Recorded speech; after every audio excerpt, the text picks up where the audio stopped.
Om Swastiastu. Assalamualaikum warahmatullahi wabarakatuh. Salam Namo Buddhaya, salam kebajikan bagi kita semua. Perkenalkan, nama saya Nilo Gede Desi Pratnyasari dengan NIM 2115613097 dari jurusan Akuntansi Prodi D3 Akuntansi.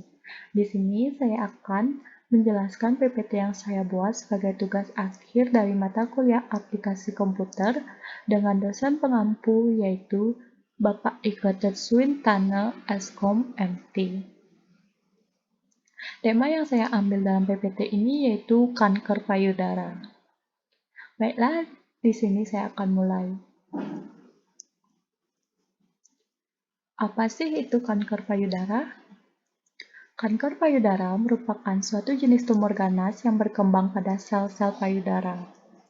Kanker ini dapat tumbuh jika terjadi pertumbuhan yang abnormal dari sel-sel pada payudara. Sel-sel tersebut membelah diri lebih cepat dari sel normal dan berakumulasi, yang kemudian membentuk benjolan atau massa. Pada stadium akhir yang lebih parah, sel-sel abnormal ini dapat menyebar melalui kelenjar getah bening ke organ tubuh lainnya. Selanjutnya itu ada gejala kanker payudara. Berikut merupakan gejala kanker payudara.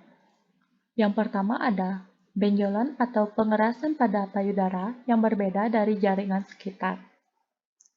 Yang kedua ada nyeri pada pembengkakan pada payudara.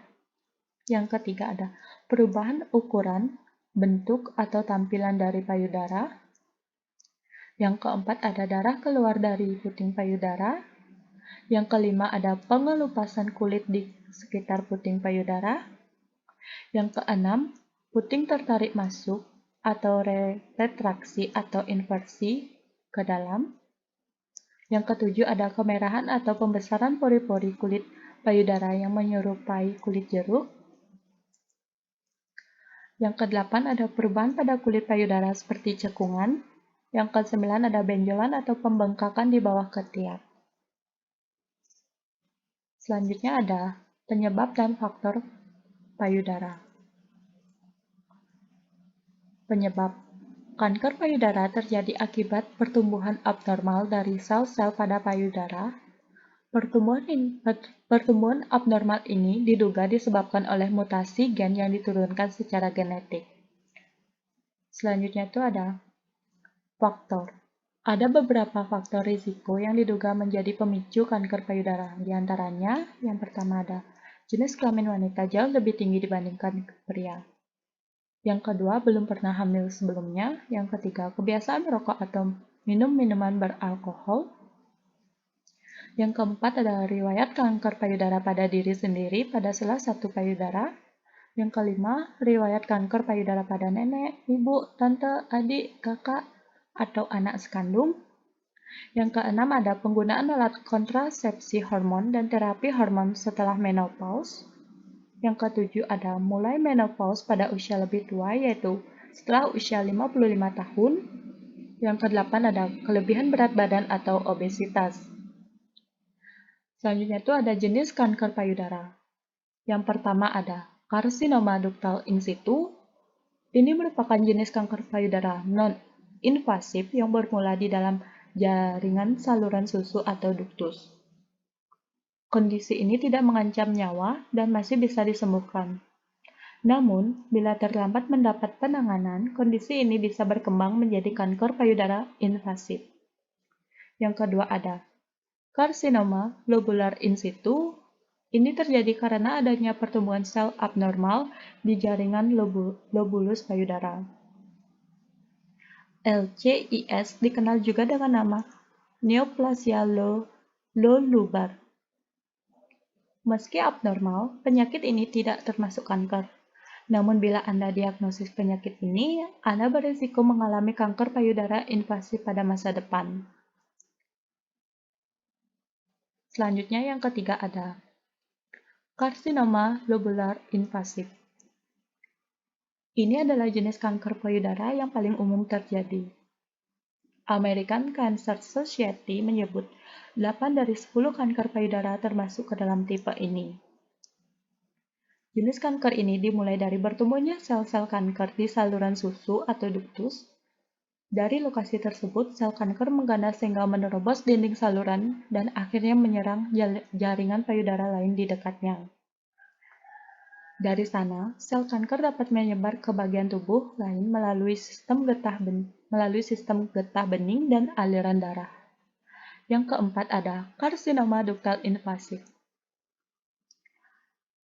Ini merupakan jenis kanker payudara yang bermula dari lobulus payudara, yang kemudian menyerang jaringan payudara lain di dekatnya dan bahkan bisa ke organ lainnya.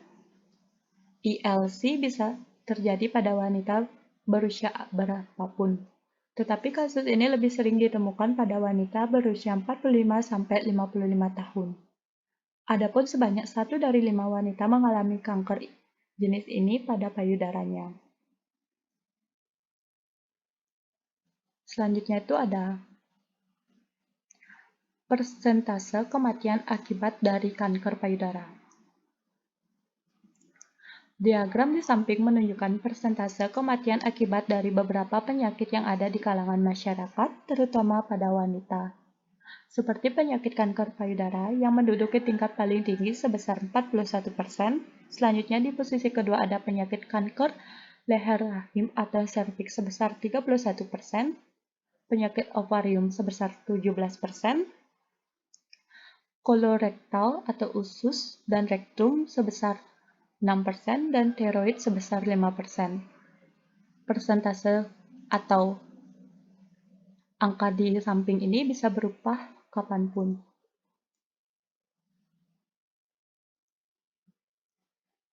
Selanjutnya, pencegahan kanker payudara. Beberapa upaya atau pencegahan kanker payudara antara lain yang pertama, menyusui anak hingga berusia 2 tahun. Yang kedua, berolahraga secara rutin. Yang ketiga, cukup beristirahat. Yang keempat, pemeriksaan rutin dan teliti dengan sadari, yaitu periksa payudara sendiri setiap bulan. Minimal 10 hari setelah masa haid berakhir. Caranya itu dengan raba dengan teliti searah jarum jam pada payudara untuk mendeteksi adanya benjolan atau perubahan pada payudara. Yang kelima ada pengolahan stres yang baik. Yang keenam, pola makan gizi yang seimbang. Yang ketujuh, tidak merokok atau minum minuman beralkohol. Selanjutnya itu ada pengobatan kanker payudara. Beberapa upaya atau pengobatan pada penyakit kanker payudara, diantaranya yang pertama ada pembedahan yang meliputi pengangkatan kanker atau benjolan lumpektomi, lalu pengangkatan seluruh payudara mastektomi.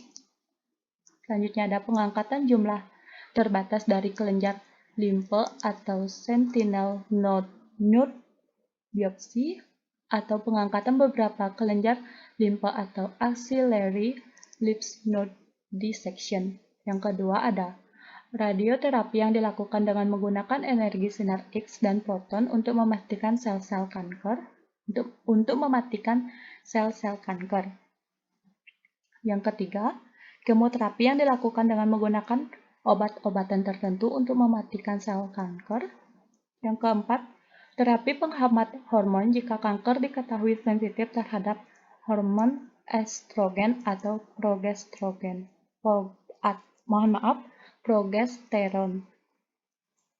Gambar di samping ini merupakan gambar dari contoh pengobatan kanker yaitu radioterapi. Untuk mengetahui gejala kanker payudara lebih detail, mari kita simak video berikut.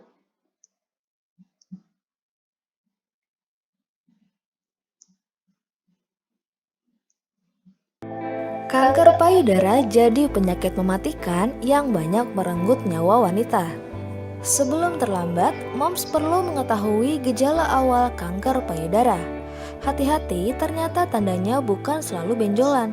Lalu apa saja tanda awal kanker payudara? Simak selengkapnya di video ini.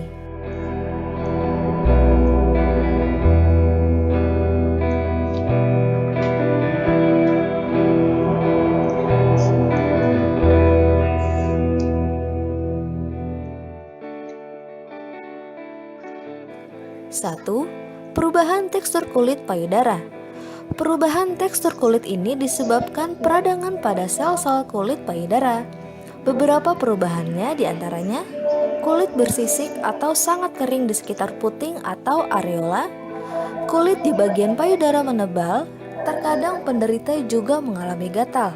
Namun perubahan tekstur ini juga bisa disebabkan dermatitis.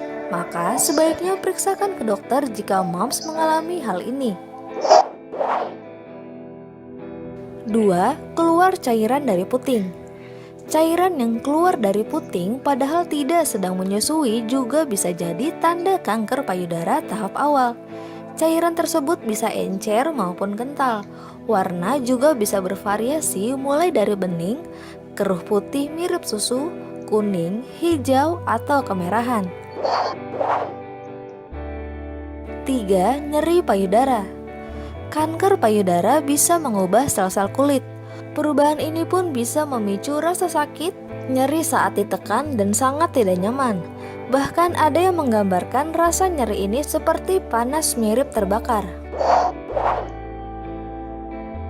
4. Puting susu tenggelam. Perhatikan kondisi puting payudara. Tanda awal kanker payudara salah satunya perubahan bentuk pada puting. Bisa jadi puting akan tenggelam atau terbalik ke bagian dalam. 5. Muncul memar atau kemerahan. Perubahan pada kulit sekitar payudara bisa terjadi akibat kanker. Salah satu gejala awal terkait kondisi ini adalah munculnya memar. Perubahan warna kulit yang mungkin terjadi adalah kemerahan, ungu mirip memar, atau kebiruan.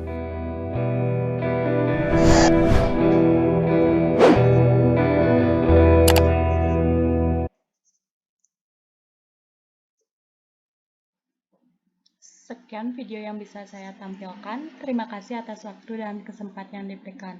Mohon maaf jika terjadi kesalahan dalam pembuatan video ini. Saya akhiri dengan Om Santi Santi Om. Wassalamualaikum warahmatullahi wabarakatuh. Salam Namo Buddhaya. Salam kebajikan.